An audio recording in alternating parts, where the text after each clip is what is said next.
Eyewitness News reporter Sarah Schulte. You've been following this case for a long time. It's been a long time, hasn't it?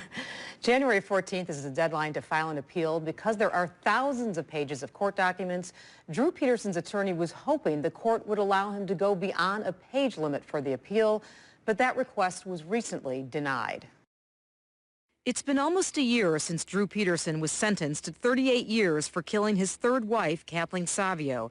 At 59 years old, Peterson has said he will likely die in jail unless his appeal is successful. He's anxious to get out of there, confident he's going to get out of there. Peterson's attorney, Steve Greenberg, is in the process of putting together an appeal due January 14th. But Greenberg says it's going to be a challenge because the court is giving him a 50-page limit.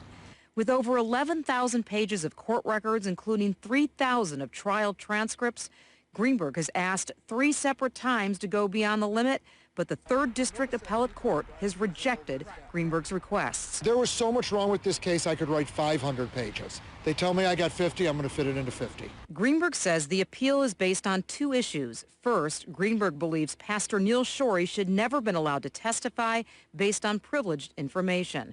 Second, a big part of the appeal is based on ineffective counsel.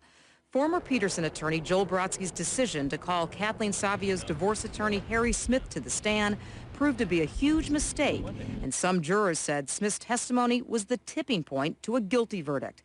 However, some experts argue ineffective counsel won't hold water because Peterson was represented by several attorneys, including Greenberg.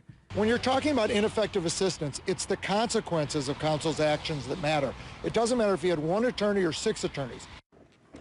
The Will County State's attorney is confident Drew Peterson's conviction will withstand any challenges. Peterson is locked up at Menard Correctional Center. Greenberg says his client remains in protective custody, which means Peterson is by himself in a cell for 23 hours a day. And of course, he does remain the only suspect in his 4th wife's disappearance. All right.